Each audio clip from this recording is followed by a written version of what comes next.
Lu kalau dikasih tahu malah makin ngebantah aja.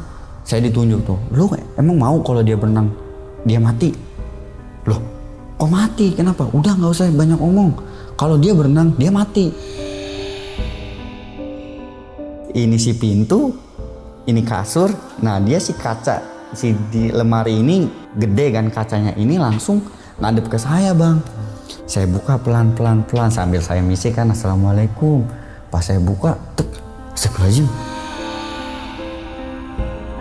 Ada yang terjadi yang gue harus kasih tahu sama lu gitu kan. Kenapa? Si Mawar. Kenapa kata dia kan?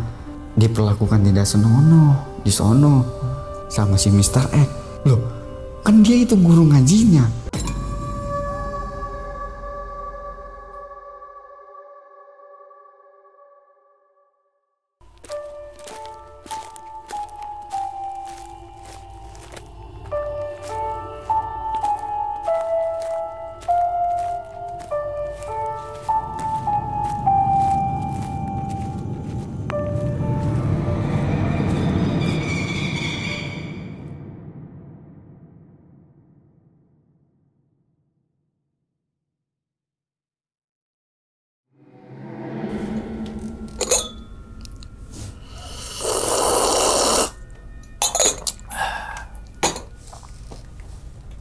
Assalamualaikum warahmatullahi wabarakatuh. Kembali lagi bersama gue Sumar Adi Wijaya atau biasa dipanggil Umang dalam segmen Ngopi Horor. Ya teman-teman semua, pada video kali ini nih atau pada kesempatan kali ini lagi dan lagi gue tidak akan membawakan sebuah cerita dan namun menghadirkan narasumber yang tentunya mempunyai pengalaman mistis ataupun pengalaman horor. Nah di samping gue nih udah ada Bang Dika. Waduh.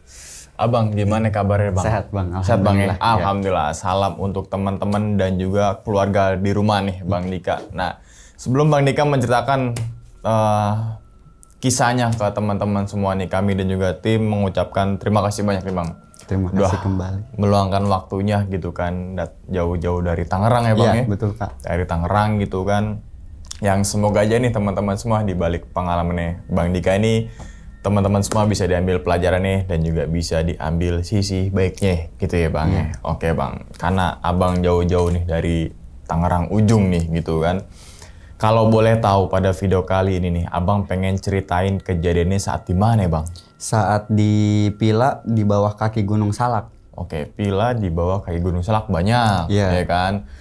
Kira-kira tuh tahun kejadiannya tahun berapa sih? Itu kejadiannya tahun 2021 bulan Februari Kak, tanggal 25, 26, 27. Wih, masih hafal bener loh. Gokil. Itu dalam rangka apa sih sampai akhirnya hafal gitu tanggal, bulan, tahun? Jadi acara itu tuh sebenarnya sih saya udah lupa ya. Cuma ketika teman saya suruh bercerita, memori itu muncul kembali dengan otomatis dan ada sesuatu yang suruh saya bercerita di sini. Oke, berarti dalam maksudnya ke Pila itu jalan-jalan atau liburan bareng anak-anak Irmas Kak?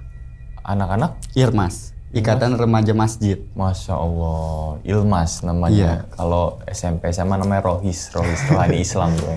Bagian berarti ada Marawis gitu ya. Ah iya. Ada. Itu kan terus Hadro. Iya betul. Kalau yang sering di TikTok apa tuh yang apa yang gede tuh namanya? Bas. Iya basnya itu asik juga tuh apa ngelihatnya gitu gitu kan. Oke, dan kalau boleh tahu lagi nih Bang, saat berwisata lah ya atau jalan-jalan di area villa itu ngalamin kejadian apa sih intinya aja nih?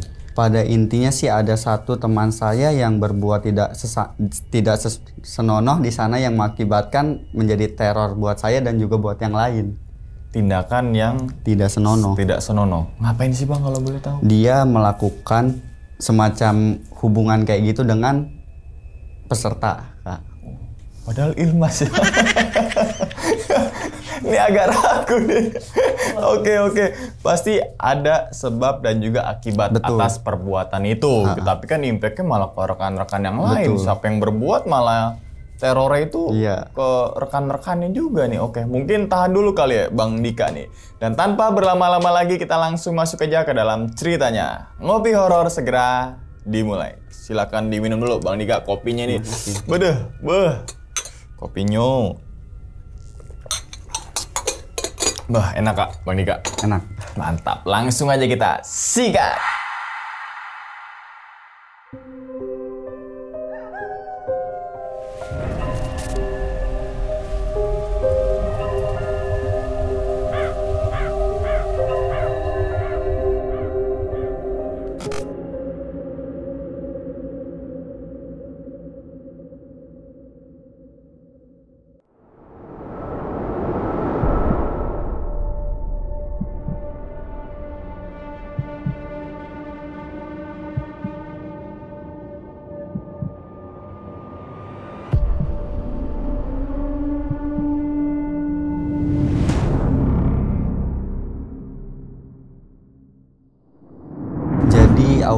Ceritanya itu di tahun 2021 itu bulan Februari, sebelum kita berangkat ke sana memang kita habis acara Isra dan Mi'raj.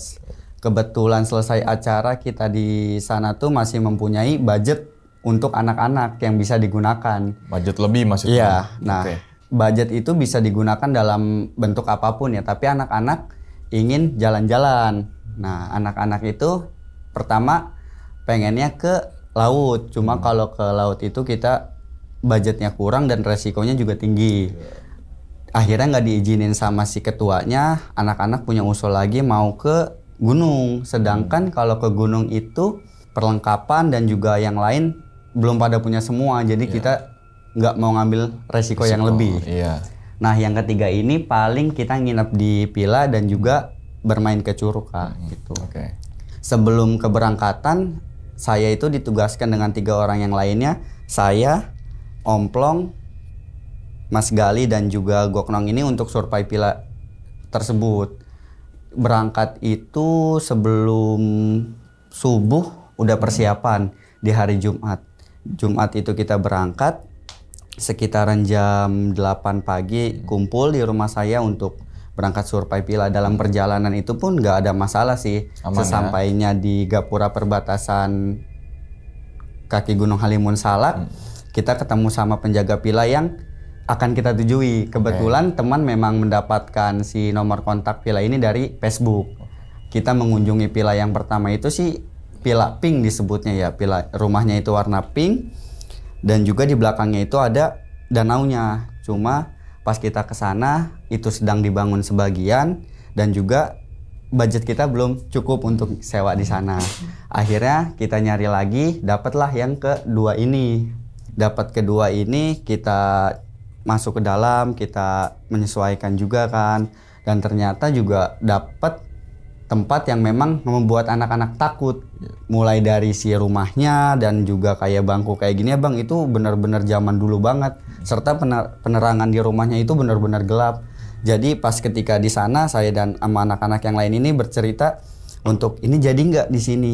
Kalau jadi nggak apa-apa kita DP-in karena budgetnya juga masuk. Tapi ada satu yang ngomong jangan nanti anak-anak takut kalau di sini. Oh ya udah, kita cari lagi aja siapa tahu dapat. Kebetulan hari Jumat kita istirahat dulu tuh untuk menunaikan sholat Jumat sekalian nungguin orang villa yang ketiga ini Bang. Sekitar 30 menit baru ada jawaban dari si penjaga villa yang nomor 3 ini. Akhirnya kita bertemu di pertengahan itu dengan si orang ini, kita ngobrol-ngobrol. Kirain saya teman saya ini yang si Omplong ini sudah tahu si villa ini bentuknya seperti apa dan kayak gimana gitu kan.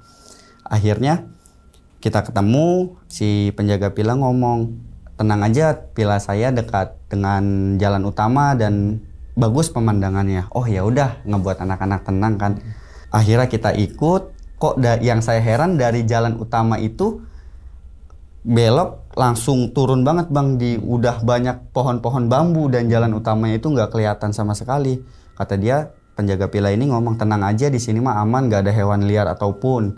Akhirnya kita sampailah di rumah itu, kita dipersilahkan untuk istirahat, kita untuk coba melihat situasi rumah ini gimana.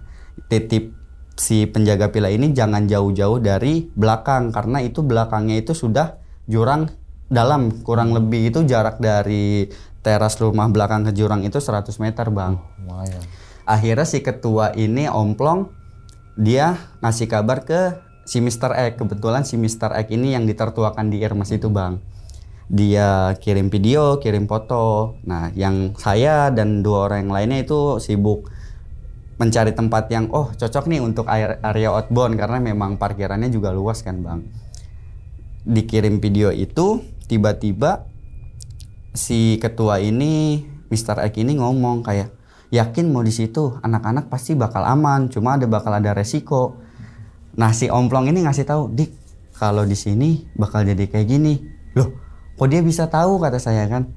Udah nggak apa-apa, nanti kata dia diceritain. Akhirnya budgetnya masuk, anak-anak juga setuju, kita deal lah DP setengah itu kurang lebih 200-300 ribu karena untuk DP.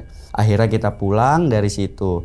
Seminggu kemudian malam Jumatnya itu kita dikumpulin untuk bahas membawa peralatan apa aja, logistik yang ingin dibawa, terus permainan apa aja yang ada di sana bakal dilakuin. Akhirnya di sana dibagi tugas kelompok, saya bagian untuk bagian logistik ya, kayak mempersiapkan barang-barang makanan dan juga yang lain. Si Mr. X ini udah ngomong di sana harus hati-hati karena cukup lumayan dekat ke jurang walaupun jaraknya 100 meter. Oh, anak-anak itu bisa diantisipasi karena sudah gede semua sih, udah SMK, udah ini semua. Akhirnya saya nulis-nulis bahan logistik yang lain. Si Mr. X ini ngomong, saya mau ngomong, tolong didengerin ya. Ini buat kalian jaga-jaga juga di sana. Karena yang ada di villa di sana bukan hanya manusia doang, melainkan ada yang lain dari kita. Anak-anak bertanya, loh ada siapa, bukannya kita satu Irmas doang ini mau ke sana? Kalian gak usah tahu, saya sudah membawa si orang ini. Kebetulan si Mr. X ini membawa temannya bang yang katanya bisa kayak gitu kan. Akhirnya si Mr. X ini ngomong, nanti dijelaskan sama si orang ini, dia yang bakal ngasih tahu apa aja yang di sana gitu kan. Akhirnya si teman Mr. X ini ngomong kayak, yang mau tahu ada apa aja di sana bisa merapat ke saya gitu kan. Anak-anak yang penasaran, saya juga penasaran kan, cuma saya ditugaskan di bagian logistik untuk tidak ikut campur lah kayak gitu. Yang mau tuh kurang lebih ada 4-5 orang lah, itu rata-rata cewek karena mungkin dia penasaran kan. Itu tuh dia pada persiapan kayak gitu bang. Persiapan jadi tangannya pada rangkulan kayak gini sambil tutup mata. Nah si temennya Mr. X ini ngomong, kalian merem nanti sukma kita ya yang kesana kayak gitu untuk melihat apa aja yang ada di sana dan siapa aja yang penjaga di sana yang paling kuat gitu kan. Akhirnya dia merem, anak-anak pada ngeliatin kan, apa yang bakal terjadi nih. Maksud saya tuh, gue di sana mau liburan loh, mau seneng-seneng kok malah kayak gini gitu. Yang ada anak-anak makin takut kan. Ada teman saya juga ngomong, waduh mendingan kita batalin aja kalau gini caranya. Tapi kita udah DP, gimana, takutnya angus kan kata saya. Ya udah nggak apa-apa, coba kita dengerin aja dulu. Si temennya ini udah pada buka mata semua. Dia ngomong, di sana yang penjaganya paling kuat itu ada nenek-nenek, ada si harimau, orang tinggi besar, cewek, dan juga ada pocongnya bang. Waduh, saya bertanya-tanya, kok bisa tahu ada apa di sana dan kenapa bisa seperti itu? Kan kita di sana niatnya baik untuk liburan dan senang-senang, sedangkan juga ini anak-anak ya mudah-mudahan baik, apalagi anak-anak Irmas ya bang. Jadi di villa ini dulunya bekas ada pembunuhan bang, satu keluarga gitu. Kok bisa tahu? Iya karena sukma saya yang sudah kesana. Oh terus gimana? Dia sih aman, gak bakal ngeganggu. Cuma dia teritorialnya itu berada di ruang tamu katanya. Itu yang paling dia waspadain dari manusia. Terus gimana? Aman gak buat anak-anak? Aman, yang penting gak ada melakukan perbuatan tidak baik gitu kan. Akhirnya udah, si ketua ini ngomong Mr. X, udah tenang aja, aman untuk kalian. Tapi ada satu teman kalian cewek yang bakal bikin onar di sana. Saya langsung bertanya, maaf sebelumnya siapa yang mau bikin onar? Kok dia tega bisa mau bikin onar sedangkan ini acara Irmas loh, kita udah ngerencanain ini dari jauh-jauh hari ya, masa dia mau tega seperti ini? Udah, lu nggak usah tahu kata dia, lu bagian fokus logistik aja gitu kan. Enggak, mendingan kita omongin bareng-bareng mumpung masih ada anak-anak yang lain biar nggak ada salah paham satu sama lain. Udah tenang aja, ini udah gua atur, ini udah masuk rencana gua kata dia kayak gitu bang. Akhirnya sekitaran jam 10 kita pada pulang karena besok hari keberangkatan tuh.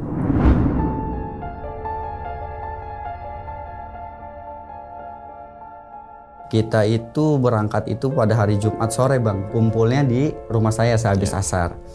Nah ketika mau berangkat mau kumpul tuh saya sudah ngerasa nggak enak, kayak dalam arti kok ini hawanya panas ya gitu ya, gua nggak mau ikut lah, nggak jadi ikut gitu kan. Tapi dalam diri saya ada yang ngeyakinin kayak, lu wakil ketua lu harus ikut dan tanggung jawab gitu. Tapi ini bakal terjadi sesuatu nih, belum berangkat aja soalnya ini udah panas gitu kan. Kebetulan ada si Embe, dia datang, saya ngobrol sama Embe, gimana ya, mendingan gua nggak usah ikut kata dia. Tenang aja, lu ikut aja, aman kok gitu kan. Lu harus ikut karena anak-anak yang bisa diatur sama lu, bukan yang lain. Oh ya udah, gue ikut dah. Akhirnya saya kumpul dengan yang lain. Nah pas mau berangkat itu ada satu teman saya itu yang namanya komandan itu dia lama banget datangnya, ditungguin itu nggak datang bang, di WA, ditelepon, disamperin ke rumahnya itu nggak ada. Kita nungguin itu kurang lebih 40 menit nungguin dia doang. Akhirnya si ketua Mr. X ini kesel dengan dia, udah tinggalin aja orang begitu mah, nggak usah dipentingin gitu kan. Orang kayak gitu mah mau enaknya sendiri, nggak mikirin yang lain, kata dia. Akhirnya ketika saya sudah mau jalan dengan yang lain, ingat, loh ketua lu mana doi? Kita pada diem kan, pada tengok-tengok. Kayaknya dia sewa PS dah.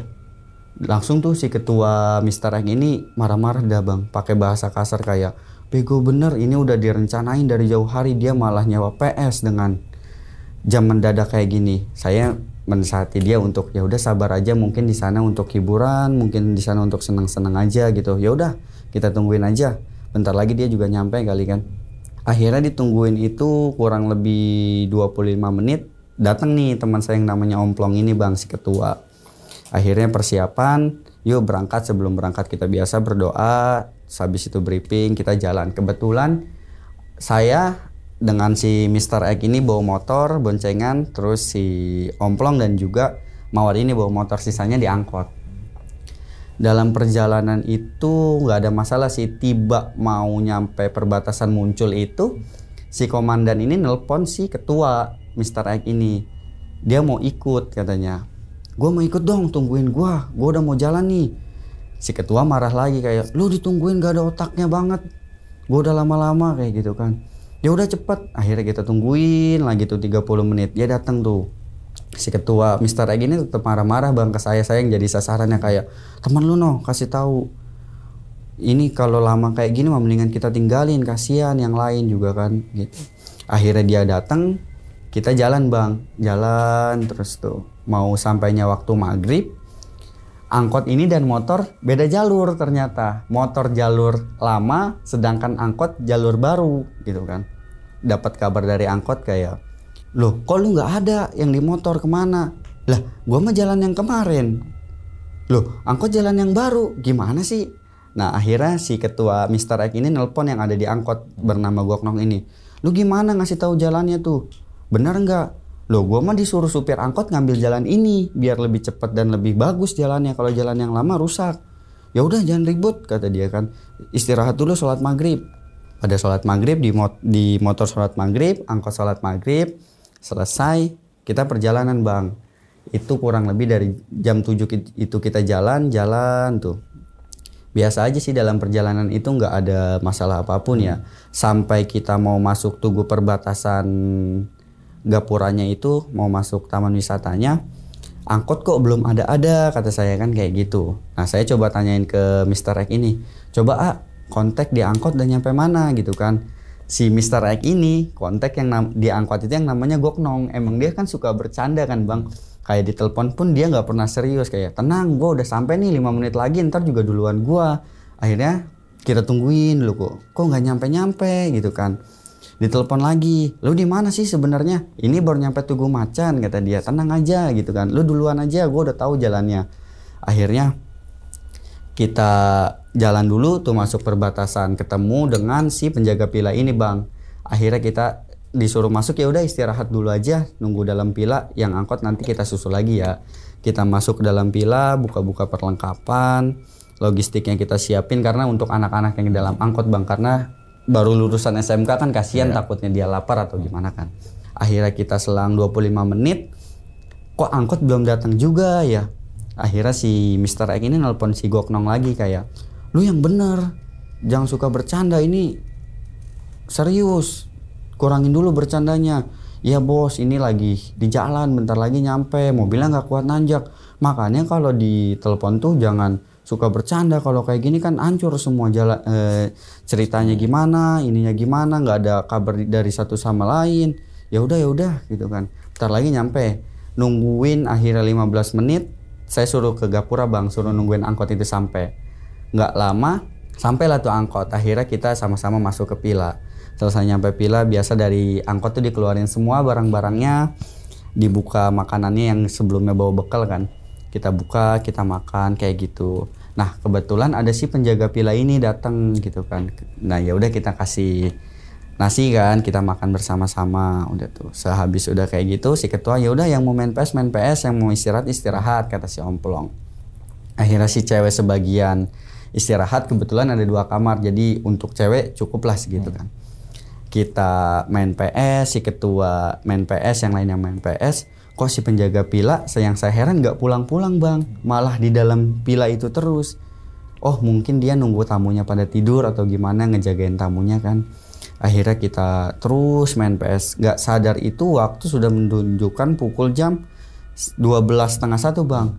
Yang saya heran, penjaga villa ini kok nggak keluar-keluar, malah duduk di bangku tamu dan bawa sarung gitu kan. Akhirnya Mr. X ini ngasih tahu, udah pinggirin barang-barangnya, simpan di tempat yang benar, apalagi yang barang berharga masukin ke kamar. Yang lain pada begadang, kalau emang mau tidur, tidurnya ganti-gantian, kata dia, nyari aman. Akhirnya itu menunjukkan jam 1:30, ternyata benar bang, si penjaga villa ini tidur di ruang tamu. Waduh, kata saya gimana ini, nggak bisa tidur jadinya kalau kayak gini. Akhirnya ya udah memutuskan untuk si lelaki ini begadang aja dulu kayak gitu kan. Kita begadang, tibalah waktunya subuh. Kita bangunin yang lain untuk sholat subuh berjamaah. Si penjaga villa ini pulang. Di mana dicariin kan? Kemana sih penjaga villa ini, kata anak-anak. Gak ada pulang kayaknya. Oh ya udahlah biarin. Subuh, yang lain pada sehabis sholat subuh kita pada jikiran biasa tuh. Selesai sholat ada yang senam pagi, ada yang cuci mandi gitu kan. Kebetulan saya yang megang acara untuk outbound karena memang saya semalaman gak tidur ngejagain anak-anak kan. Saya tidur lah bang. Bangun-bangun itu kurang lebih jam 9. Dan saya lihat anak-anak yang lain juga pada tidur. Akhirnya si Mr. X ini nyamperin ke saya diomelin kayak, lu yang bener lah lain kali. Lu wakil ketua, lu yang megang acara outbound. Lu yang harusnya bikin game untuk anak-anak buat hiburan, kenapa lu tidur? Ya maaf gitu kan. Saya juga sebenarnya mau acara itu, mau games itu, cuma gimana saya nggak tidur semalaman. Loh kenapa? Ternyata si ketua Mr. X ini tidur bang malam-malam, jadi dia nggak tahu. Itu penjaga villanya nggak pulang semalam. Waduh kok bisa gitu? Tapi aman, barang-barang aman kata dia. Ya udah lu siap-siap Gi bikin masakan. Akhirnya saya masak dengan perempuan yang namanya Lisda itu, kita masak lah biasa kan. Masak, selesai masak kita hidangkan untuk peserta yang lain juga. Nah si penjaga villa ini datang bang, datang lagi. Dia datang lagi, kata teman saya tuh yang namanya si Embe tuh. Gimana doi ya? Ada apa ya? Kok bisa kayak gini ya? Udah tenang aja, mungkin dia ngejagain tamu agar dia bisa lebih hati-hati aja mungkin karena belakangnya jurang. Kita positive thinking aja dulu. Ya udah nggak apa-apa. Ini gimana, mau dikasih nasi nggak dia? Akhirnya dikasih lah sama saya.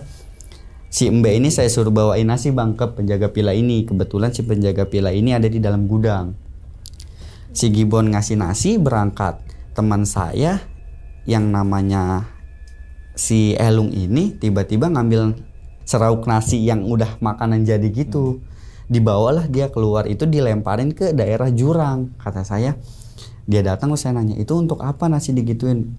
Oh nggak apa-apa, ini mah bahaya nggak buat orang lain? Enggak, ini mah buat berbagi sama yang ada di sini aja, kata dia, biar nggak saling ganggu. Oh terus gue mau nanya nih, nanya apa doi gitu kan? Lu bawa apa itu di dalam tas lu gitu kan? Yang mana? Itu tuh yang panjang gitu kan. Oh ini ntar gue ambilin. Akhirnya diambilin lah. Dia bawa tongkat bang, panjangnya kurang lebih segini, kayak semacam stick drum tapi ujungnya runcing kayak gitu dan ada bacaan Arabnya kan. Saya tanya, itu untuk apa tongkat itu? Enggak, ini mah buat gaya-gayaan doang. Tapi nggak buat yang macem-macem kan, apalagi yang ngebahayain orang lain. Enggak, tenang gitu kan. Udah nggak apa-apa, lu makan aja. Gue juga mau makan, gak usah banyak omong, kata dia kan.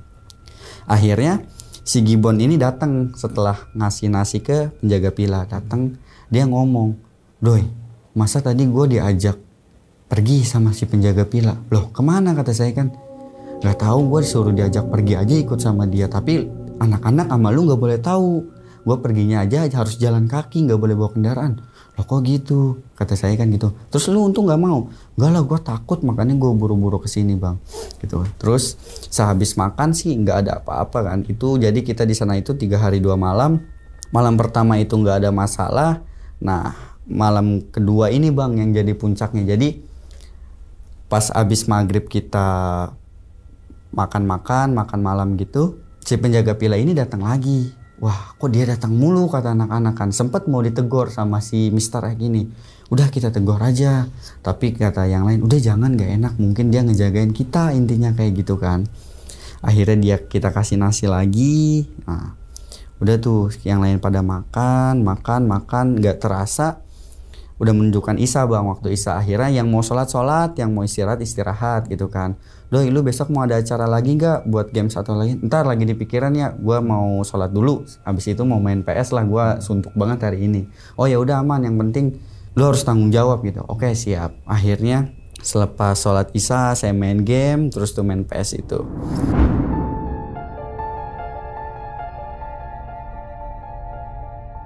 Gak kerasa itu waktu tuh menunjukkan pukul jam 10 malam bang. Nah anak-anak kan sebagian udah ada yang tidur kan. Saya kebetulan suntuk banget, main PS pun saya kalah kan. Akhirnya saya ngajak teman saya ini yang namanya Ilham untuk duduk di luar. Kebetulan di luar itu ada saung, semacam saung tapi tinggi banget kan. Kita duduk di situ yuk, ngopi-ngopi gitu kan. Yuk nggak apa-apa, lu ada kopinya itu bikin aja, ada di logistik ini kita ambil.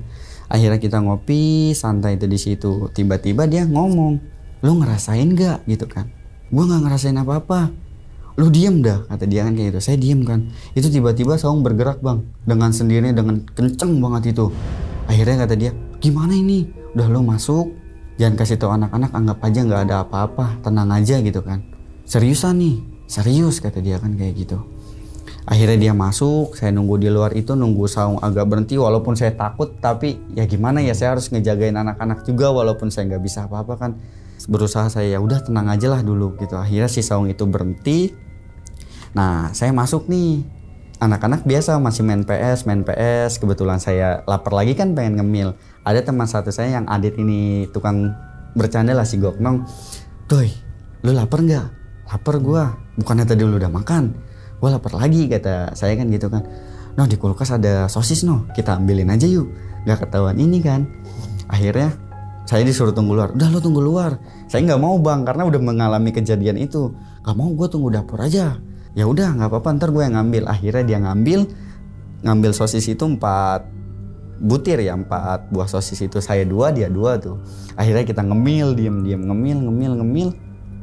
Nah tiba-tiba di dalam itu ada yang teriak-teriak. Loh siapa yang teriak kayak gitu kan. Akhirnya kita buru-buru masuk dari si dapur ini, masuk ke ruang tamu. Ternyata yang teriak-teriak itu teman saya bang, kesurupan. Dia itu di kamar yang pertama. Kebetulan yang lain udah pada masuk ke kamar pertama itu, saya sama si Goknong ini dikunciin di luar. Saya ngetok-ngetok kan, weh kenapa, ada apa gitu kan. Gue pengen masuk, gue pengen tahu. Udah lo tunggu luar aja sama si Goknong, kata dia kan kayak gitu. Gue pengen tahu kenapa, siapa yang kesurupan. Si Reja kesurupan gitu kan. Kesurupan apa? Gak tahu, gak bisa keluar ini kayaknya dari tadi. Saya tanya dong, emang ngelakuin kesalahan apa?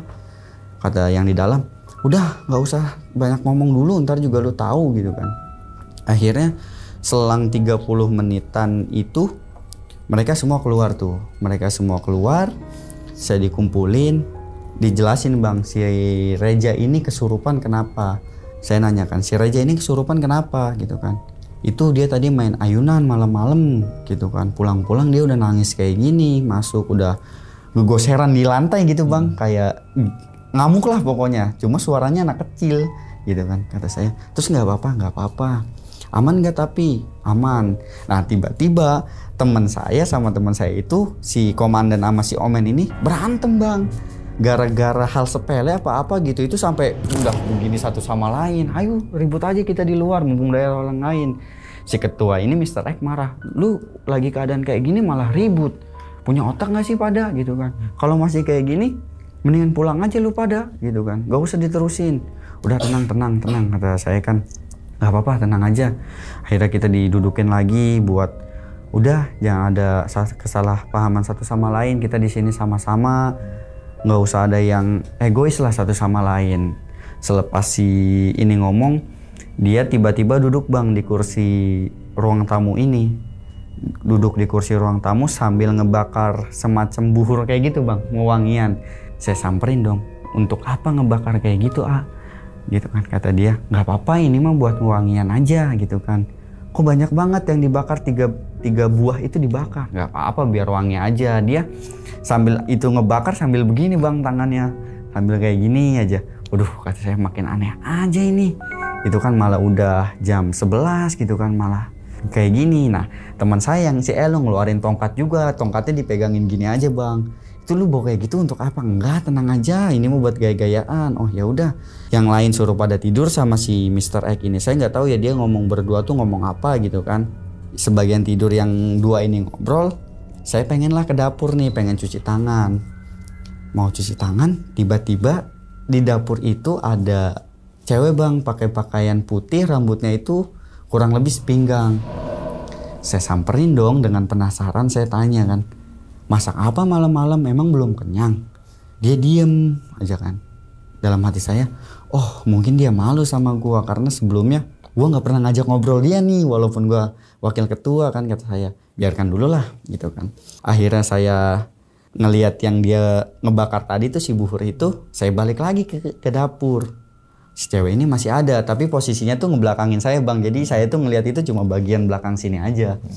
Saya tanya lagi kan, ada yang mau dibantuin gak gitu, soalnya udah malam mendingan tidur gitu. Dia tetap nggak mau ngejawab. Wah mungkin kayaknya malu deh, bener ini kayaknya salah gue juga gitu. Pas masa di masjid gue jarang ngobrol sama anak cewek karena jujur malu bang, apalagi sesama sama lawan jenis gitu ya. Itu saya paling malu kan kayak gitu. Akhirnya saya tinggal dulu ke dalam ini. Saya ngeliat lagi, oh udah dimatiin, buhurnya udah habis. Nah tapi di hati saya ini saya penasaran, kayak gue penasaran sama cewek itu gitu kan. Kenapa dia nggak mau ngobrol? Gue pengen tanya lah salah gue di mana gitu kan. Akhirnya saya mau jalan ke dapur, si cewek ini udah mau jalan pintu keluar bang. Loh kok dia jalan pintu keluar ya? Kemana ya? Saya liatin aja, dia sempat berhenti bang, dia berhenti aja. Saya jalan pelan-pelan, dia jalan pelan-pelan nyusurin mau ke arah gudang itu. Emang kebetulan kan jalannya kan turun, ada anak tangga tuh. Dia sampai belokan anak tangga itu, saya di tempat dia berdiri. Loh dia malam-malam mau ke situ, mau kemana ya? Apa iya dia mau ngasih makanan ke penjaga villa kayak gitu kan? Gue ikutin aja lah daripada dia kenapa-napa, ntar takutnya dia nggak bisa naik atau jatuh ke jurang, repot juga kata saya kan. Akhirnya saya jalan pelan-pelan, dia juga jalan. Nah saya sampai tempat dia berhenti itu pas anak tangga yang ketiga, tiba-tiba kepala saya pusing. Terus tuh mata udah kayak kunang-kunang kayak gitu kan. Dia tetap jalan bang. Saya dengan sekuat tenaga, gue mau nolongin dia lah, takut kenapa-napa. Akhirnya dia jalan masuk ke dalam gudang itu. Tiba-tiba pintu ketutup, truk aja. Itu saya udah pikiran saya udah gak karuan bang, udah pusing banget. Tapi saya tetap pengen nolongin ini cewek gitu, takut kenapa-napa kan. Akhirnya dengan sekuat tenaga saya jalan pelan-pelan tuh.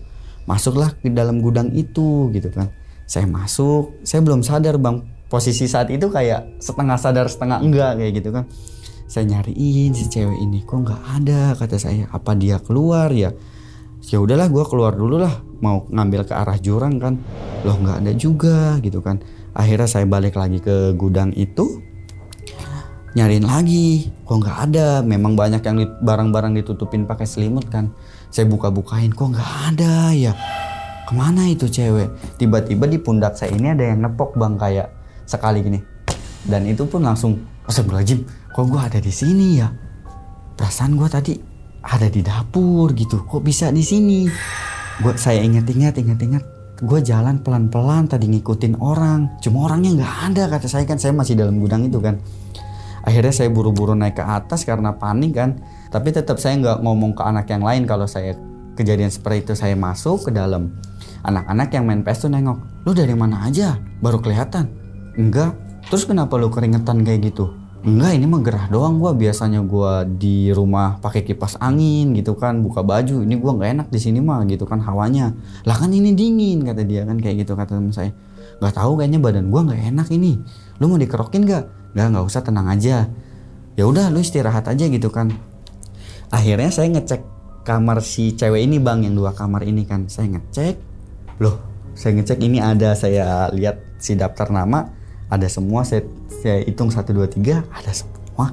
Dan perasaan gak ada yang pakai baju putih gitu kan. Tadi siapa ya kata saya kayak gitu. Lu kenapa diem aja? Teman saya nyamperin tuh si Gibon itu kan. Enggak kata gua, kenapa ngomong aja, cerita sama gua biar gua tahu. Nggak apa-apa ini mah, kayak gua salah ngabsen doang tadi, salah bikin nama. Oh ya udah lu istirahat gitu kan, takutnya lu capek jadinya lu halusinasi gitu kata dia. Ya udah tuh, saya tidur itu ngadep posisinya ke jurang bang, ke sana. Nah di bawah jendela ini ada teman saya yang ngadep ke saya gitu kan. Itu udah jam sekitaran 1:30 malam bang.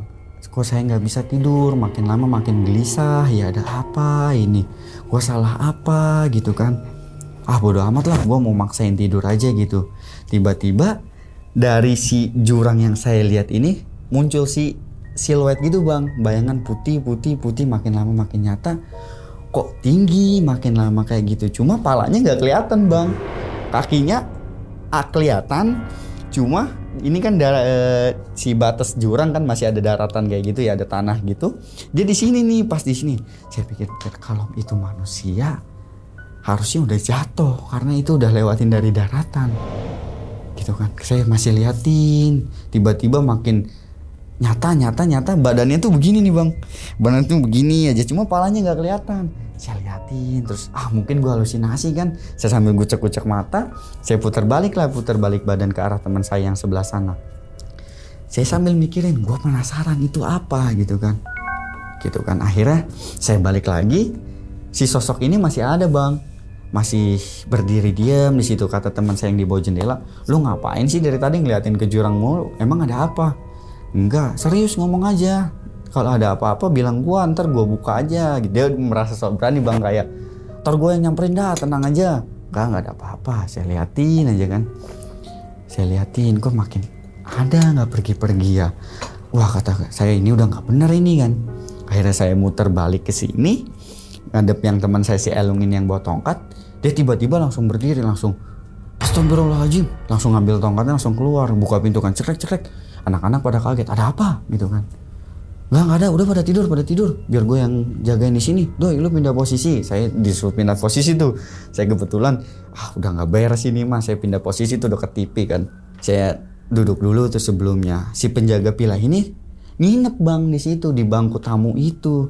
Yang si omplong teman saya ini ngomong, Doi itu dia nginep lagi gimana ya. Lah udah nggak usah dipikirin lah, kita tinggal malam ini doang, besok kita cabut dari sini kan. Ya udah nggak apa-apa. Lu kenapa? Panas dingin kayak gitu, keringetan keluar gitu. Nggak ada apa-apa. Tadi si Elum kenapa? Nggak tahu, gue juga tiba-tiba dia lari. Lu emang nggak ngelihat apa-apa? Kan lu bolak-balik tadi itu ngelihat ke jurang mulu. Enggak, gue nggak ngelihat apa-apa. Makanya gue penasaran sama si Elung ini, dia ngelihat apa kok bisa kayak gitu kan. Saya bohong bang di situ kan. Akhirnya udah lu tidur tuh. Saya tidur kan. Semua pada tidur mungkin. Bangunlah tuh subuh kita bangun, biasalah salat subuh, zikiran dulu. Terus habis zikiran nih, wah gue pengen mandi nih, ada apa ya, tumben-tumbenan nih bang. Gue pengen mandi nih. Di kamar mandi yang kedua ini penuh bang. Ada di kamar mandi yang pertama nyatu sama kamar, kebetulan kan itu tempat cewek kan. Saya minta izin dulu lah ke yang ditertuakan ini, Mr. kayak, bos maaf saya mau mandi di sini boleh nggak? Atau mandi mah tinggal mandi, nggak usah ngomong ke gua gitu kan.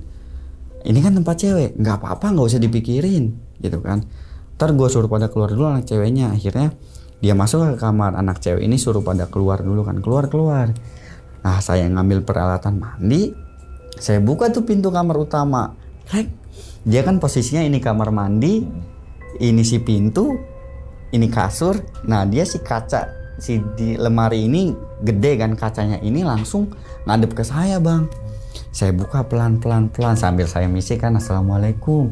Pas saya buka, astagfirullahaladzim, itu muncul bayangan tinggi gede hitam bang, kayak gitu. Wah ada apa lagi ini? Saya tutup kan pintu. Lu kenapa nggak jadi mandi? Nggak ada apa-apa. Udah masuk aja. Masa mau ditemenin mandi sama berdua kamar mandi gitu kan? Lu takut emang? Enggak, gua nggak takut. Gua kaget aja. Apalagi nih kan rumah bukan punya gua gitu kan. Udah masuk mandi, gue abis itu mandi nih abis lu gitu kan. Ya udahlah, saya buka lagi, saya sambil ngintip ditepak tuh saya. Lu ngapain sih, tinggal buka doang, ribet banget kata dia. Ya udahlah, saya dengan satu antara saya takut dan kedua saya harus ngeberanin, ya udahlah gue mau mandi lah. Saya buka pintunya tuh, ternyata bayangan itu udah nggak ada bang. Saya mandi kan, jebur aja tuh. tiba-tiba si di dalam arah lemari ini ya, di dalam itu kayak ada yang mainin bang, kayak ada tok tok tok. Tuh suara apa kata saya kan, perasaan tadi orang udah pada keluar semua tuh, kok ada suara. Mungkin teman gue iseng nih, apalagi si Gibbon kan, memang dia iseng kan, suka mainin pintu. Saya buru-buru mandi, buru-buru selesai, saya lihat tuh lemari itu, saya penasaran banget kan, saya lihat lah nggak ada apa-apa. Saya nanya kan ke Gibbon, lu tadi ngetok-ngetok gua nggak mainin pintu? Enggak, orang gua dari tadi di luar sih main ayunan sama ngopi-ngopi di situ. Yang lain nggak ada gitu kan. Si Adit kayaknya nih, si Goknong, saya tanya kan ke dia, lu ngejailin gua ya gitu kan? Enggak, lu di mana tadi? Itu di bawah tuh, di kolam ikan gua di situ nungguin. Ada nih satu teman saya curigain, si Omen nih namanya kan. Weh men, lu gangguin gue ya? Kenapa Juk? Emang lu takut? Enggak, gue nggak takut. Kenapa emang? Ada yang ngetok-ngetok. Oh tadi gue gitu kan, mau mandi gitu. Gue nakut-nakutin lu aja biar lu takut, karena lu mandinya lama bener kayak cewek. Emang mau nikahan lu, kata dia kan kayak gitu. Udah nggak apa-apa kata dia kan, tenang, nggak ada apa-apa kan, tapi dia enggak gitu kan.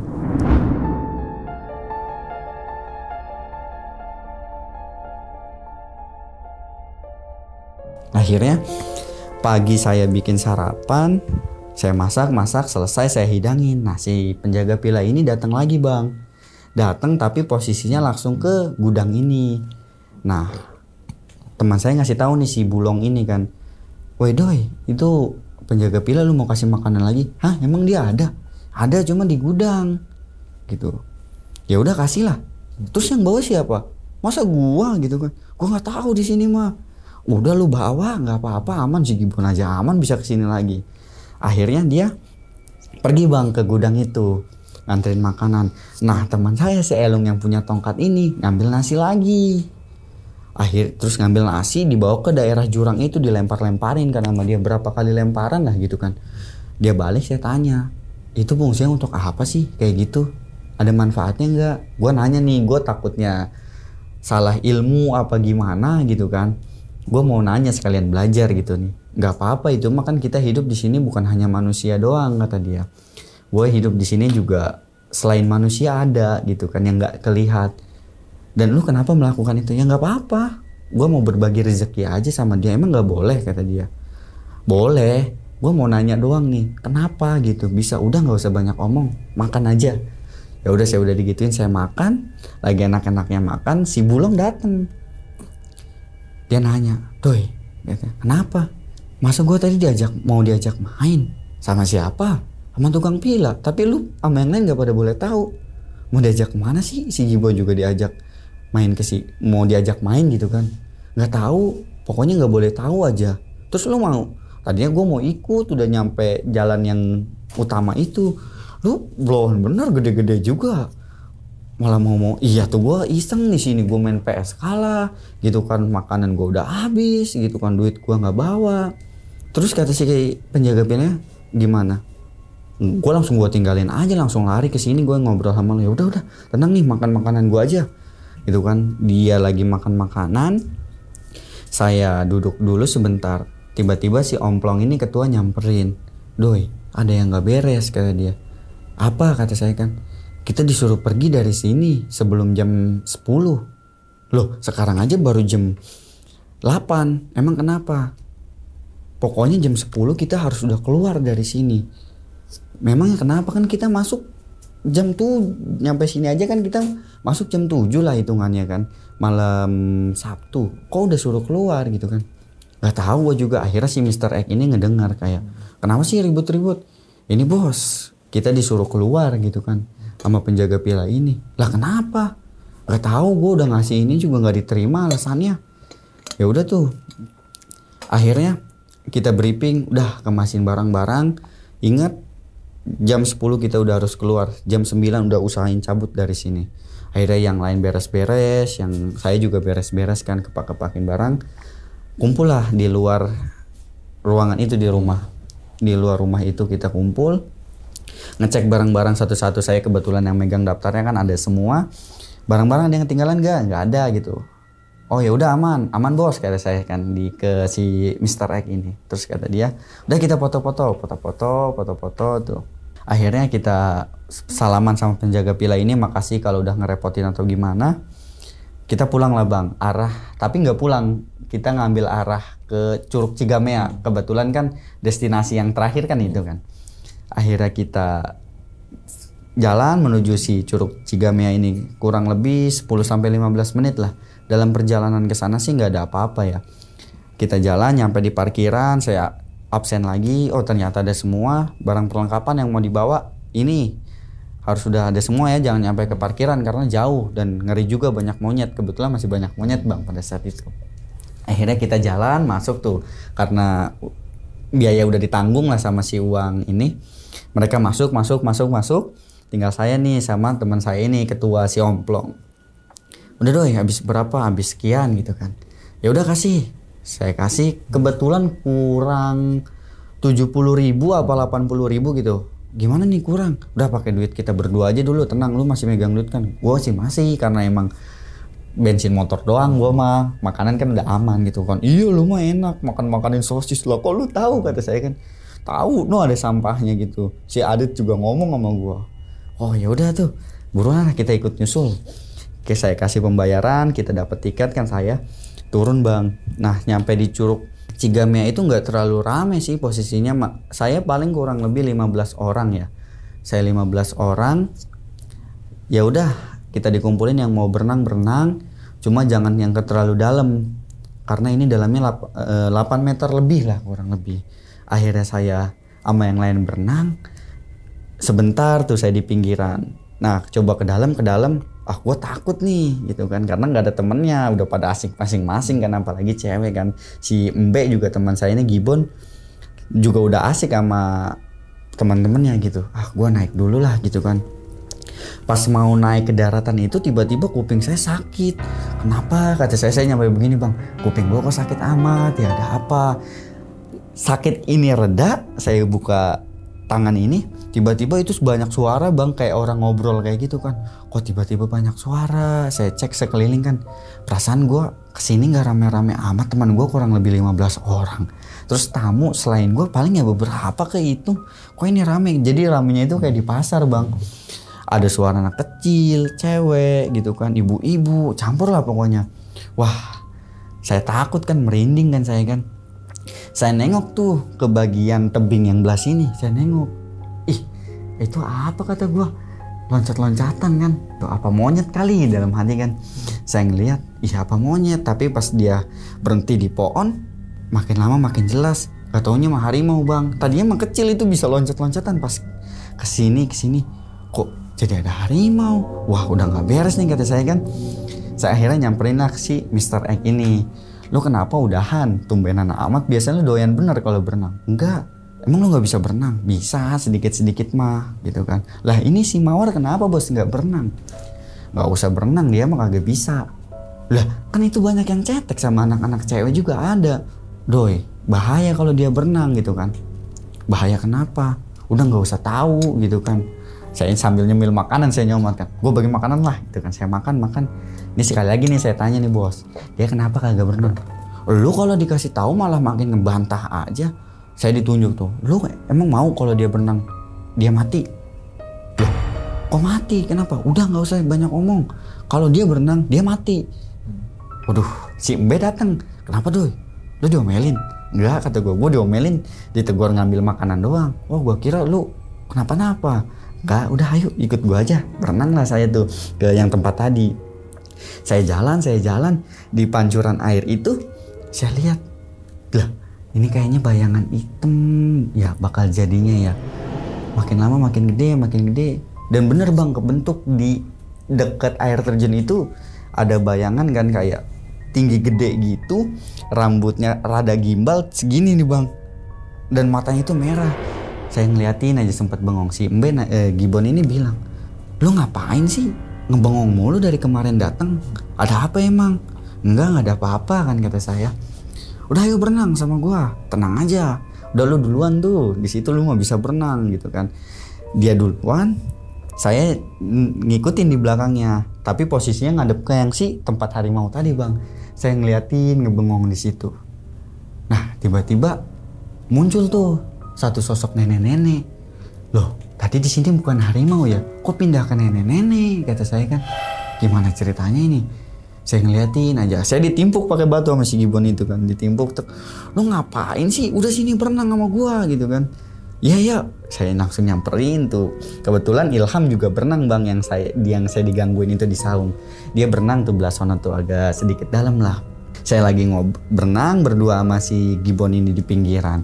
Tiba-tiba dia tenggelam. Saya kan sama Gibbon kan memang walaupun bisa berenang tapi kedalamannya 8 meter kan saya takut ya bang. Kata Gibbon sambil sikut-sikutan. Udah lu aja yang berenang. Gua gak bisa. Dalam begini mah lu tinggi. Masa tinggi doang gak bisa berenang mah blow on. Lu aja lu bisa gaya katak gitu kan kata saya. Gua pendek pasti bakal kelelep. Saya itu lagi. Udah lu aja. Lu bisa berenang. Buat apa lu? Memang saya dulu kan suka kayak ikut pramuka pasti gitu. Buat apa ikut-ikut kayak gitu lu 5 hari nggak pulang-pulang lu. Masa berenang aja nggak bisa. Akhirnya nggak saya terpaksa. Saya berenang lah pelan-pelan nyamperin dia. Dia saya pegang tangannya saya tarik tuh ke pinggiran. Nah saya kan posisi berada dia di kelelep nih bang kan otomatis kan. Saya berenang aja tuh santai. Tiba-tiba tangan sama kaki saya tuh kayak mati rasa. Jadi kayak ada yang ngikat kayak gini nih bang. Wah kata saya. Duh, kok tiba-tiba mati rasa begini gitu kan. Kenapa ya? Akhirnya saya sedikit telem berusaha gitu sekuat tenaga tapi nggak bisa, tetap sedikit telem. Wah kata saya, kok tenggelam ini mah. Kata si Gibbon itu saya kelihatan rambut ini sedikit doang. Dari darat itu kan dia ngeliat ya rambut sedikit ini doang. Nah saya yang ngalamin saya itu, saya ditenggelamin. Cuma yang ditarik itu bukan kaki bang. Jadi kepala duluan dijungkir balikin gini baru tenggelam. Akhirnya saya jungkir balikin tenggelam ini, udah bener nggak bisa gerak sama sekali, tangan kaki pun udah kaku kan. Saya udah punya firasat buruk kan kayak, wah gue bakal nggak ada umur nih di sini kalau gini caranya. Gimana caranya gitu kan? Tapi tetap sih udah mau gimana pun ngebuka itu tapi nggak bisa bang. Wah bener ini mah gue nggak ada umur ini mah. Apa gue petaka gitu kan dalam hati saya tuh kayak gitu kan. Tapi gue nggak boleh putus asa kayak gini. Tiba-tiba pundak saya yang kanan ini ada yang nempak lagi sekali. Nggak tahu gimana itu tiba-tiba kebuka, si Gibbon nyamperin narik tangan saya kan. Lo ngapain berenang gaya kayak gitu, kakinya ke atas palanya ke bawah kata dia. Nggak apa-apa kata gue. Lu ngapa-ngapain gitu emang tenggelam kata dia kan.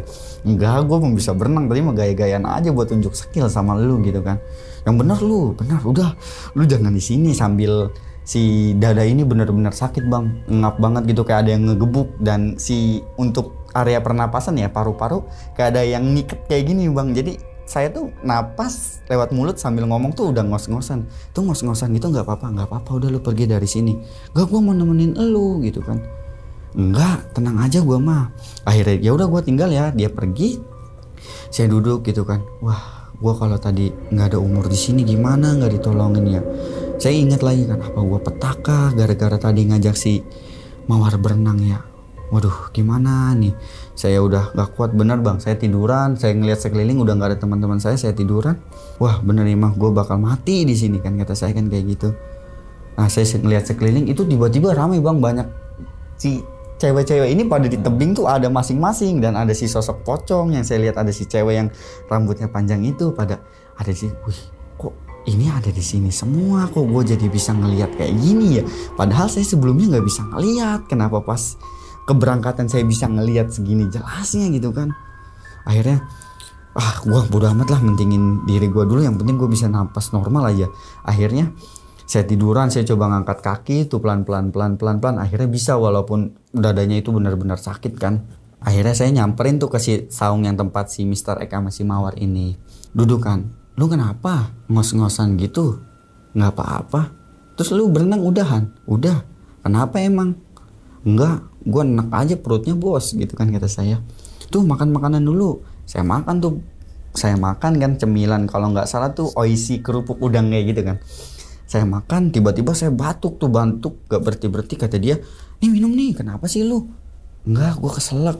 Enggak, jujur ada apa? Enggak, ini mah keselak doang kata saya kan. Nggak ada apa-apa. Ya udah, saya mau mandi dulu. Saya mandi. Saya selesai mandi, dikasih tahu sama Mr. Ek ini kayak, Ya udah kumpulin anak-anak gitu kan. Udah waktunya mau pulang, ini udah sore juga, takut kemalaman gitu. Akhirnya saya iakan perintah dia, saya samperin anak-anak satu-satu. Udah kumpul aja 5 menit ya. Abis ini mandi rapi-rapi barang kita pulang. Oh ya udah tuh, saya sambil duduk aja sambil bengong sambil ngerokok. Kibon udahan mandi nih. Lo kenapa doi pucet bener? Nggak apa-apa, tenang. Lo masuk angin ya? Iya kayaknya nih gue nggak enak badan dari kemarin pas datang. Mau dikerok nggak ntar? Ya nggak bisa lah, gue kan naik motor, lu naik mobil, tukeran aja. Udah nggak apa-apa, gue masih megang tanggung jawab. Lu bantuin gue ya buat pack-packin yang barang yang lain anak-anak.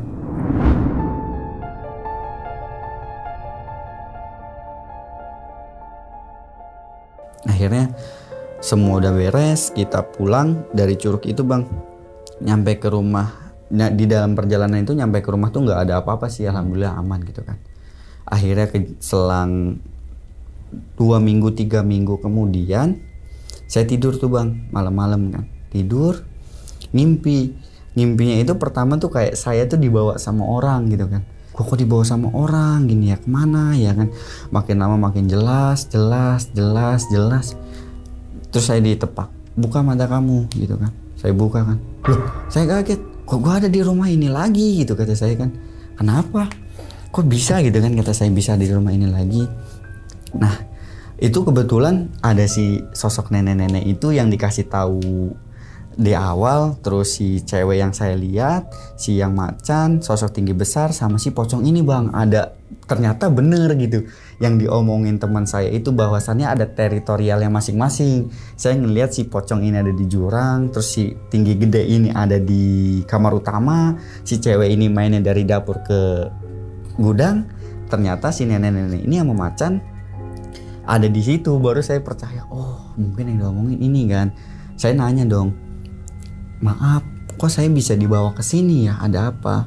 Selamat datang kembali ya. Ya saya juga makasih udah diajak ke sini lagi. Nah saya fokusin dengan si macannya ini bang. Macannya imut bang, kecil kan gitu kan. Macannya imut kecil. Saya bilang, nek itu anak-anak macan itu dari mana? Saya diliatin aja, saya sambil tatapan kosong kayak gitu. Saya diliatin, tiba-tiba berubah bang, harimaunya jadi gede. Wah saya langsung mundur berapa langkah kayak, haji dalam hati ini, gue bisa dimakan ini mah di sini. Gak apa-apa, tenang aja gitu kan. Kata si nenek-neneknya, gak apa-apa, tenang aja, dia gak akan makan kamu kok. Iya, ini hewan peliharaan saya gitu, tenang aja. Dia akan nurut dengan perintah saya. Kalau dia gak suruh makan kamu, dia gak akan makan kamu, kata dia, si nenek ini kan. Oh iya nek maaf sebelumnya, kok saya bisa dibawa ke sini lagi, ada apa gitu kan. Si nenek-nenek itu bilang, kamu udah ngerasain apa aja di sini? Saya ingat. Pertama sih saya digangguin sama ketemu cewek, terus di saung digangguin, terus si teman saya kesurupan gitu kan. Saya ngelihat sosok tinggi putih yang besar itu di jurang, terus ngelihat si sosok tinggi besar ini di kamar mandi, di kamar utama ini kan. Iya memang itu kejadiannya yang kamu ingat. Saya ingetin lagi, memang itu penjaga di sini. Sebelum kamu datang mereka sudah ada datang duluan di sini gitu kan. Oh tapi puas nggak dengan kejadian seperti itu? Ya untuk buat saya pelajaran sih nek, maaf nek gitu kan. Emang saya ada salah apa dan teman saya ada salah apa juga gitu kan. Akhirnya si nenek-nenek ini dengan suaranya yang tadinya lembut kayak nenek-nenek biasa berubah bang. Jadi suara kayak lelaki tinggi besar, kata dia. Ada satu dari teman kamu yang melakukan hal tidak senonoh di sini. Antara dipaksa tapi keenakan ujungnya. Loh, saya bertanya-tanya. Maksudnya gimana nih? Nggak ada maksud apa-apa, kata si nenek ini kan. Kata si nenek ini, maksud saya kalau main ke tempat orang itu jangan suka mengotori, dengan suara yang tinggi. Serem itu bang, saya nyampe merinding kadang tuh kalau inget itu. Emang salah apa? Kamu gak usah nyari tahu, kamu gak perlu tahu. Nanti juga kamu bakal tahu dengan sendirinya, kata dia sambil marah kayak gitu kan. Kata saya, iya nih baik gitu kan. Harusnya kamu yang jadi penanggung jawab atau pemimpin, bukan dia, bukan yang ditertuakan. Loh kenapa bisa saya nih? Saya mah masih kecil dan belum pantas. Kata saya kan kayak gitu. Kata si nenek, kamu memang masih muda, badanmu lebih kecil dari dia, tapi kebijaksanaanmu, kepemimpinan kamu, ketegasan kamu bisa ngebimbing anak-anak, bisa nurut gitu kan. Saya salut dengan kamu. Salut kenapa nih, kata saya kan. Dengan kejadian yang kamu alami, kamu masih ingat dengan Tuhanmu, kamu bisa berusaha melawan agar tidak terjadi apa-apa walaupun kamu sedikit merasakan hal sesuatu yang gak kamu inginkan. Terus belajar gitu kan, kata dia. Teruslah belajar, pertahankan apa yang ada, jangan dirubah sesuatu apapun itu. Ya nih, maaf nih, saya sekali lagi mau nanya, teman saya melakukan kesalahan apa? Dia langsung marah, Bang. Sudah saya katakan, kata dia, gak usah nyari tahu, gak usah perlu tahu, nanti kamu tahu sendiri gitu kan. Tapi gimana caranya nih, kan saya aja nggak tahu gitu kan awal ceritanya gimana. Nanti kamu tahu. Intinya saya nitip pesan buat kamu, pertahankan keimanan kamu, kalau bisa lebih ditingkatkan, lebih takwalah kepada dirimu, kepada Tuhanmu gitu kan, kata dia. Jadilah pemimpin yang lebih bijaksana. Kamu harus bisa menggantikan si pemimpin yang sekarang ini, Bang, si Mr. X ini kan. Ya nih, baik. Terus kalau untuk saya tanyakan, kalau untuk pesan-pesan teman saya apa? Bilang, sambil nada emosi, Bang, bilang ke temanmu yang telah mengotori tempat saya, katanya, jangan mengotori tempat saya, karena sebelum kamu datang di sini saya sudah lebih dulu ada di sini, saya sudah lebih tua daripada kalian. Wah, saya udah gemeter, udah takut kan, kayak gitu kan.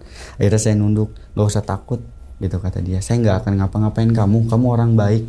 Terus apa lagi nih pesan buat teman saya, lebih dijaga aja sih ketika dari omongan atau perkataan. Makanya kenapa saya dikasih tahu kan sama dia, makanya kenapa teman kamu saya bikin ribut satu sama lain, ya karena omongan dari mereka pada nggak bisa dijaga gitu, Bang. Oh iya nih, ya sudah, kata si nenek, waktu kamu sudah selesai, maaf telah ganggu tidurmu, silahkan kamu kembali ke tubuhmu, kata dia. Kata saya, lah gimana jalannya nih, kan saya di sini aja di bawah, saya nggak tahu tiba-tiba ada di sini gitu kan. Terus kata si nenek, nanti saya anterin dengan hewan peliharaan saya, kamu mau naik ini enggak gitu kan, kata dia. Kata saya, enggak, saya takut. Nah ya udah, kamu jalan duluan. Kemana nih? Udah pintu keluar itu di depan. Itu ngomongnya halus, Bang, beda dengan yang marah-marah tadi. Ya nih, baik. Nah si sosok tinggi besar ini pengen ikut, ya kan, suaranya kan yang memang menggeram gitu kan. Dia manggilnya itu semacam sepuh atau bahasanya nyi apa gitu, mau ikut. Langsung diomelin dia, Bang, kayak, udah kamu tunggu di sini, kamu gak usah ngerecokin acara saya, dia yang saya bawa gitu kan, dia yang saya minta untuk kesini gitu kan, kamu jaga di sini. Akhirnya saya balik ke mimpi saya panas dingin kan, saya bangun tuh sambil minum air putih sambil bilang astagfirullahaladzim, kata saya, mimpinya kok kayak gini gitu kan, kata saya. Akhirnya mimpi itu udah selesai, saya ngejalanin hari seperti biasa. Dapat kurang lebih seminggu, teman saya si Mbe ini datang ke rumah, nangis-nangis kan. Sebelum datang tuh dia nge-WA, lu ada di rumah nggak, kata saya. Ada gitu kan, mau ngapain lu malam-malam, udah jam 12:30 ke rumah orang, ganggu orang tidur, kata saya. Kata dia, enggak, ini ada yang penting, tolongin gua gitu kan, gua nggak tahu lagi harus kemana. Ya udah sini, datang. Dia datang, nangis, Bang, di kamar saya, nangis.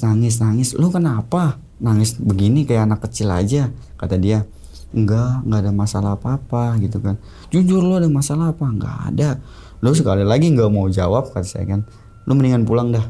Dia baru mau jawab, Bang, itu si Mawar. Ya si Mawar kenapa? Si Mawar kan, dia sambil sedih kan, si Mawar kenapa, kata dia kan. Si Mawar dipakai. Wah, maksudnya dipakai gimana? Lu inget nggak yang kemarin kita dipilah itu? Ya inget. Kenapa?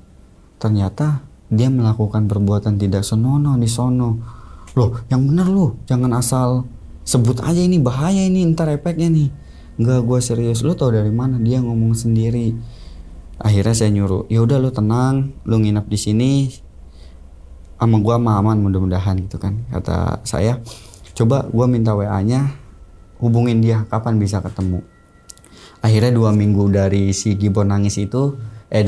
dari si Gibon nangis itu, saya ketemu lah dengan si Mawar di rumah saya juga dengan teman-teman cewek yang lainnya kan.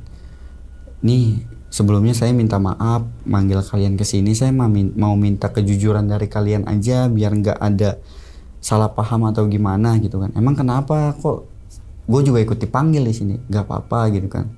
Akhirnya saya nunjuk, Mawar emang apa yang terjadi sebenarnya? Iya maaf gitu kan, saya telah ngancurin acara kalian.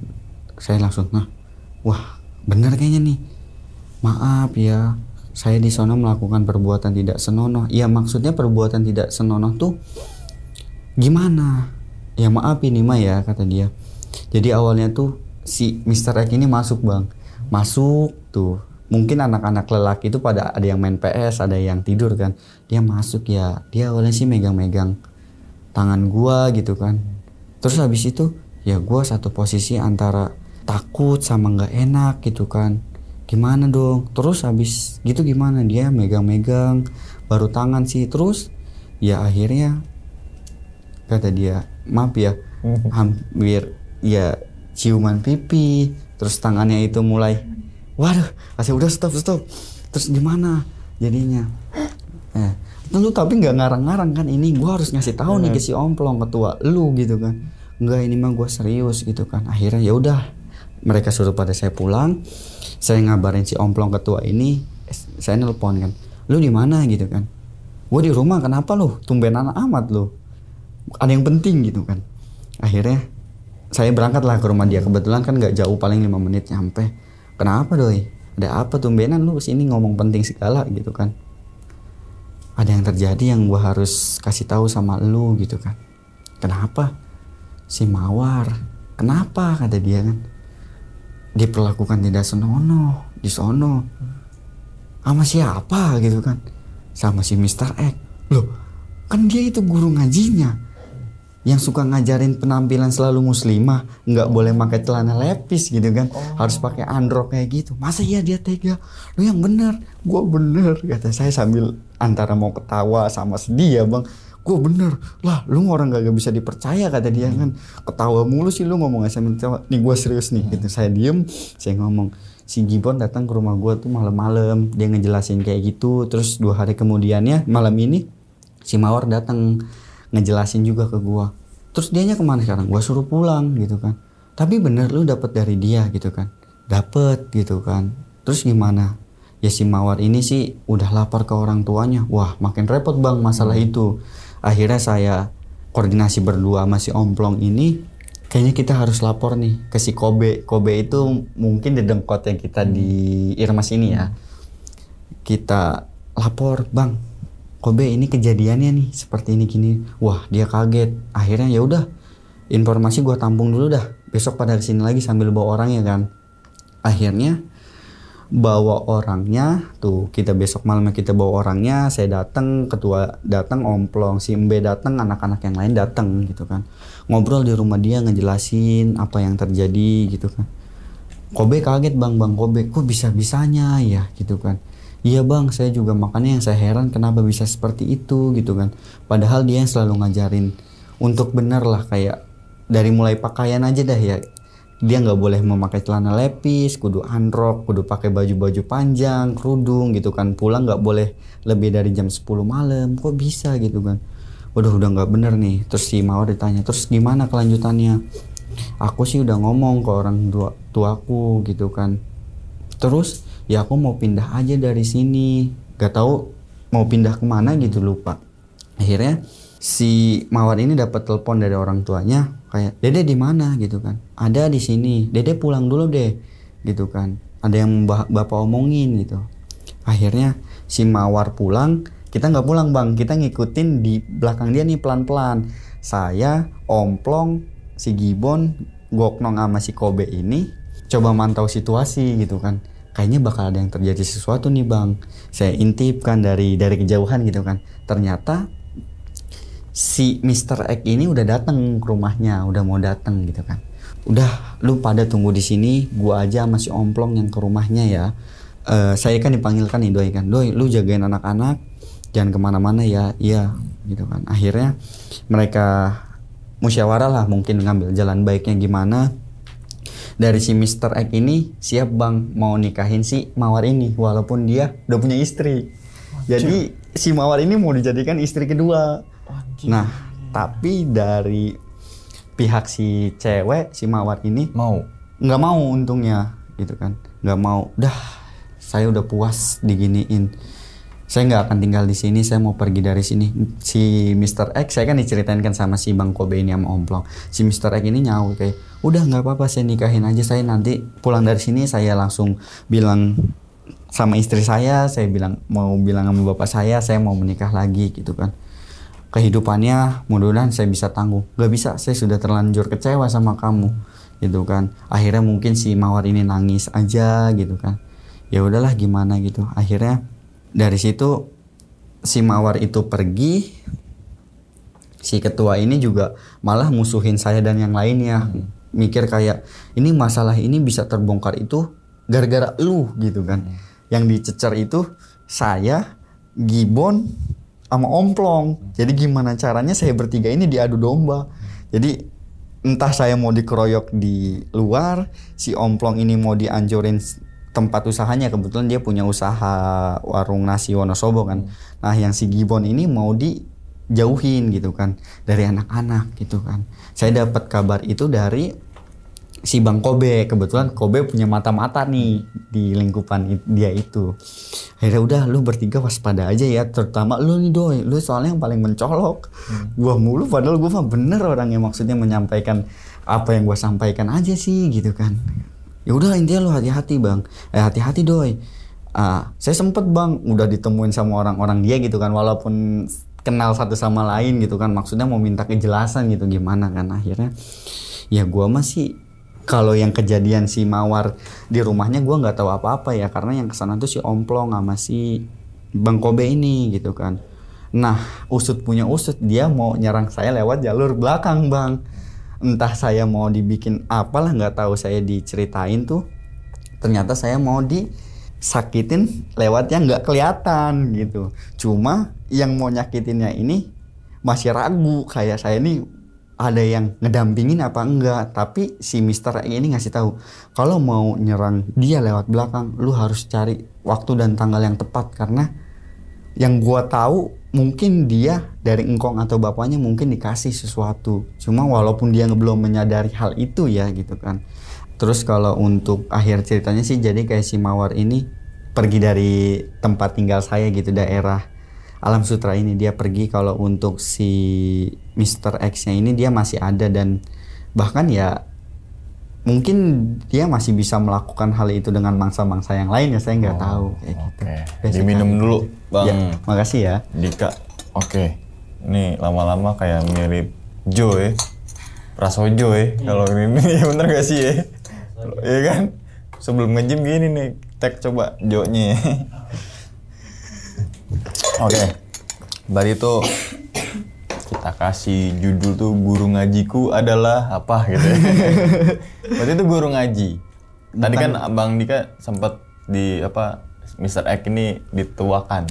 Si bukan guru ngaji sih bang, lebih kayak mungkin senior di dalam Irmas itu. Iya, gitu. Maksudnya ngasih apa namanya? Sering ngajak jangan lah iya, gitu sering ya. ngajak ngaji bareng-bareng kayak gitu. Terus kan gak boleh pakaian lepis gitu kan, berarti ngajarin yang bener nih gitu kan. Gue lebih tertarik ke yang terakhir ya ketimbang yang di villa sih sebenarnya nih. Oke, berarti apa mungkin si Mawar itu adalah korban yang sekian kali? Nah, pertanyaan pertama gue kepada penyidik ya. Punya usut setelah diselidiki, ternyata sebelum dari kejadian villa pun dia suka main juga ternyata. Main apa nih main keluar? Main apa dulu nih? Ya pokoknya perbuatan tidak baik lah. Maksudnya sama si perempuan Mawar lain. ini. Oh berarti nggak pertama kali di villa itu? Sebelumnya mungkin tipis-tipis. Iya tipis-tipis lah, mungkin kayak mangkul tangan atau jalan kan gandengan gitu. Kan ya. Kalau belum mau riman mesum juga itu kan, maksiat gitu. Juga gitu kan. Berarti yang kasihan kali, nah gongnya ini di villa. Iya. Dan kamar ada. Berarti kalau kayak gini susah juga ya nuntutnya. Iya. Cewek juga mauan juga. Iya dong, secara nggak langsung dong. Karena yang pesan nenek-nenek itu sih yang saya ingat itu, ada yang terpaksa tapi ujung-ujungnya kayak enakan gitu ya. Itu yang saya bahkan nyampe sekarang anjir. Lo kok enak? Gitu, Lo kok enak? Lu kalau berarti ini Ana juga lupa nama inget rasa. Oke, berarti ya semoga aja Mawar merupakan korban salah satunya. Bukan salah satunya, satu-satunya gitu. Jangan sampai ada korban lain gitu kan. Tapi mungkin nggak Bang, misalkan nih di proses hukum tuh si Mr. X ini masuk ke Bu itu karena kan jatuhnya pemaksa, pemerkosaan dan sebagainya. Tapi dari perempuannya juga ada respon juga kan, jadi bingung tuh. Iya. Kita kan? Ketika kita mau dipolisikan pun atau dibawa ke secara hukum pun kasian juga sih Mawar. Salah juga. Iya kan? Ibarat katanya kucing dikasih tulang ya pasti mau gitu. Tapi pas mau dinaikin pun Mawar nggak mau. Iya kayak gitu. Jadi mungkin takut malu juga orang tuanya apa gimana gitu. Karena memang si Mr. Egg ini juga orang yang terpandang lah di lingkup itu. Kayak gitu. Tapi ternyata di balik itu semua ada kebusukan yang terbongkar nih gitu ya. Oke. Nah terus kemudian Bang, pas kita balik lagi ke Pila nih Bang, karena kan endingnya tadi kayak gitu ya, terbongkar nih di Pilanya nih. Ada gak dari sekian orang kelompok Irmas gitu kan, di saat hari apa, mungkin hari keberapa, jam berapa, Mr. X nih keluar ke kamar, maksudnya keluar dari kamar sama Mawar ini, terus mukanya enak. Kalau itu sih saya yang tanyain anak-anak yang lelaki ya terutama, yang nggak ada yang tahu Bang, karena kalau feeling saya sih mungkin dia melakukannya di pagi hari, anak-anak pada tidur pulas Bang. Itu karena kan lelaki begitu. Iya, apalagi di Pila kan pasti nggak ada yang mungkin bangun pagi. Gitu. Berarti dia di kamar cewek.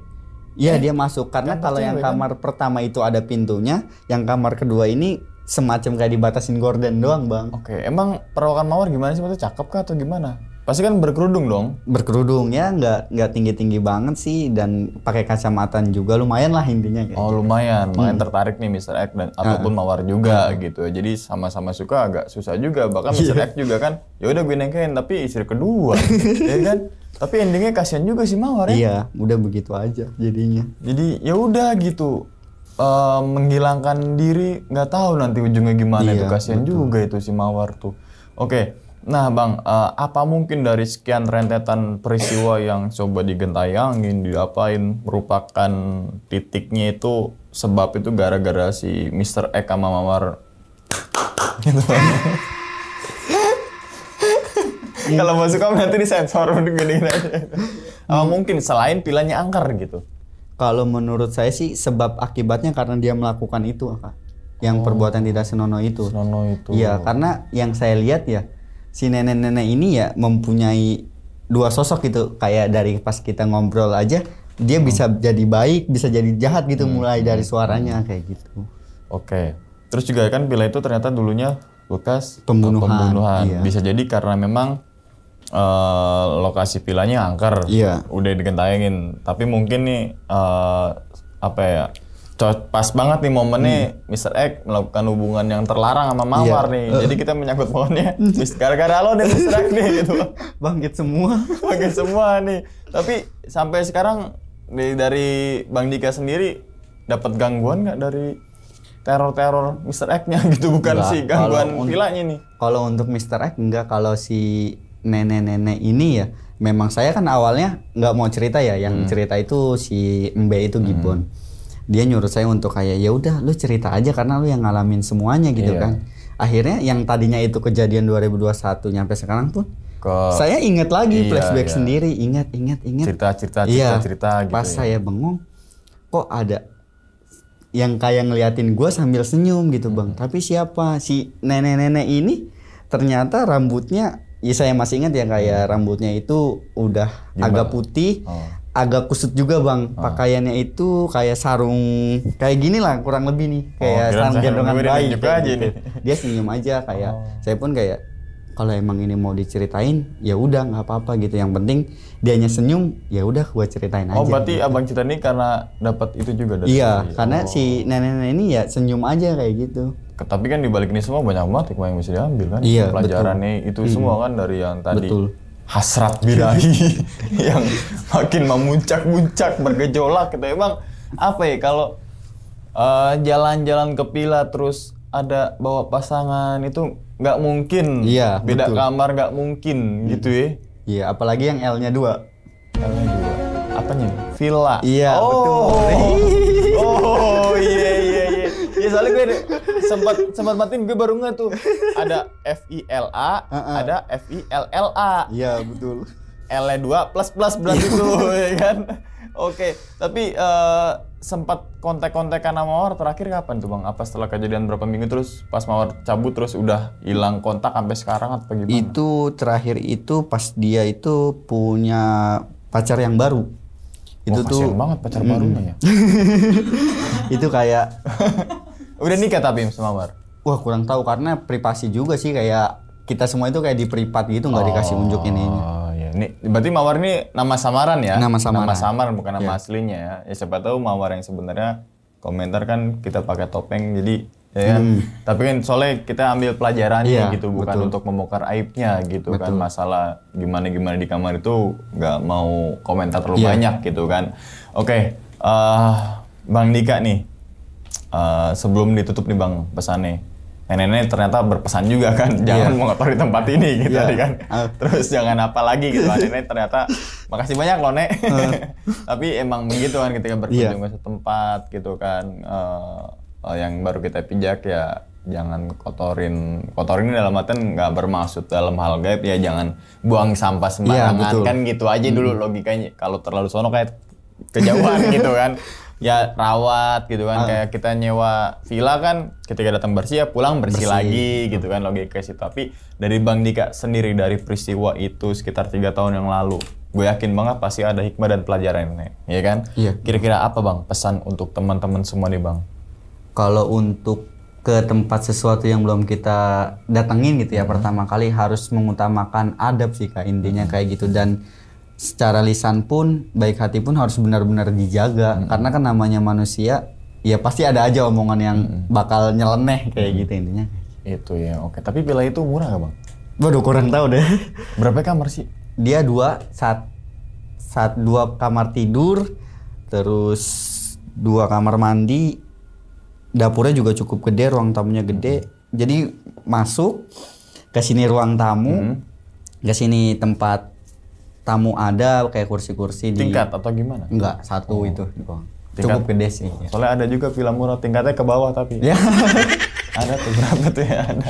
Oke, tapi nggak kapok Bang ya untuk jalan-jalan lagi gitu kan ke villa itu. Berarti kalau misalnya jalan-jalan lagi ya masih organisasi Bang Dika itu harus ada yang ronda. Biar jangan sampai ada kejadian lagi yang kayak gitu. Jangan sampai ada korban lagi kan. Betul. Dari depan Alim, kita nggak tahu di belakangnya Alim apa Salim nih.